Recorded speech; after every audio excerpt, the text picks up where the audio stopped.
Welcome to part 2 of our impressions on the 2016 MacBook Pro. We're going to look at some of the great capabilities these laptops provide, and we're going to take a look at the super fast Thunderbolt 3 ports. Alright, so in the past it used to just always be processor speed equal faster computer. But over the last few years it's been about multiple cores, and not just multiple cores in the processor working together to speed up the computer, but now at the OS level they've been integrating the SSD with the GPU, with the memory, and the processor, all working in tandem, so that way they can speed up the computer tremendously, working as a whole versus just individual bits and pieces.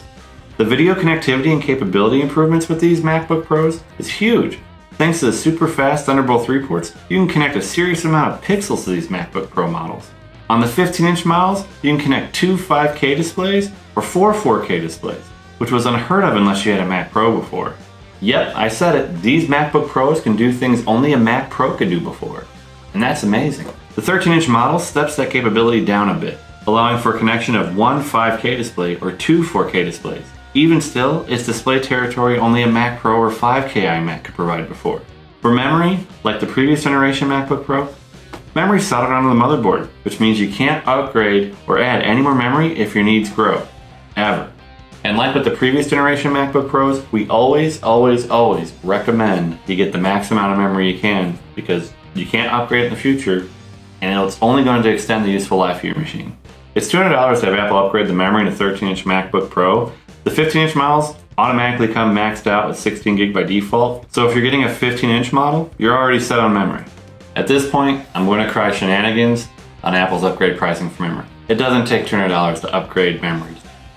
It just doesn't. You see, Apple already has 8 gig of memory baked into the price of the laptop. So you're actually getting charged $200 for what's essentially an 8 gig memory upgrade. And 8 gig memory upgrade kits, well, they're only $65. It would be awesome for Apple to bring this cost in line with reality. Now, we would love if Apple were to release these laptops with 32 or 24 gig memory upgrade options. It'd just be fabulous. And a lot of Mac enthusiasts are saying the same thing. Now, we might all be in luck, as it's heavily rumored Apple's going to release those in the fall. Now, that's just rumor. We don't know anything whether it's true or not. We can only go off the rumor sites like everybody else. But the other thing to consider is, one, those options likely would not come cheap because that much memory is more expensive. Also, it might take up some more battery life, a diminished battery life, whatever. The other thing I always say is, if you're always waiting for the next upgrade cycle, then you're always waiting to get your next computer versus actually just getting your next computer. So you have to weigh, do you need this computer to have that much memory, or perhaps if you do, maybe another computer is better for you. Just saying. The solid state drives in the MacBook Pros are Speed Demons 2 with up to 3000 megasecond reads.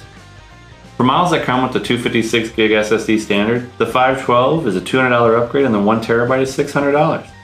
Upgrading the internal storage can get pricey pretty quick. The upper end 13-inch and 15-inch models both come with 512 standard. And unlike the memory upgrade pricing, there's really no shenanigans going on with the SSD pricing. And in all but the alternate cheaper baseline model, the SSDs are soldered to the motherboard. So you'll definitely want to consider how you use the onboard storage versus external storage, and what you think you'll really need. We'll tackle an interesting storage paradigm idea in part 3 of this video series. So let's talk externally. Namely, the Thunderbolt 3 ports, which is the only option you have to connect to these things.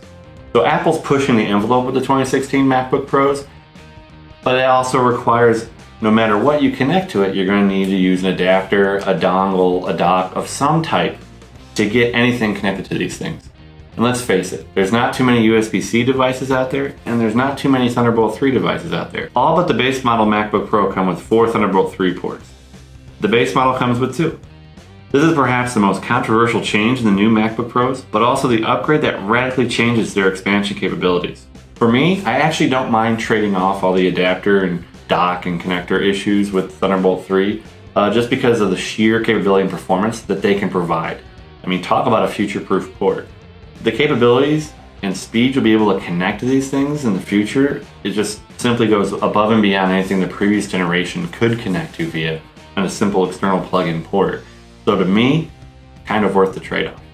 Just think of connecting multiple drives mega storage racks, and being able to max out the 40 gigabits per second bandwidth. I mean, that's crazy fast capability. The only port I truly miss is the SD slot because it's really convenient. I love that my MacBook Pro and iMac both have one. I completely understand that not everyone used the slot, so why have everyone pay? And yes, SD card readers are generally affordable. So whether it's having enough bandwidth to connect super mega fast high-speed storage or a ton of displays, if you think about each Thunderbolt 3 port as a PCIe slot, that just externally you can simply plug into it versus going into a tower and installing a PCIe card and doing all that jazz. Just a simple plug-in. So Thunderbolt 3 is definitely a game changer, but while it might sound like I'm all hunky-dory on Thunderbolt 3, it's not without its issues. In part 3 of this video series, we're going to look at some of those hurdles to Thunderbolt 3, provide some interesting alternate thinking on storage, and detail some other computing options you may want to consider. Thanks for watching, and we'll see you next time.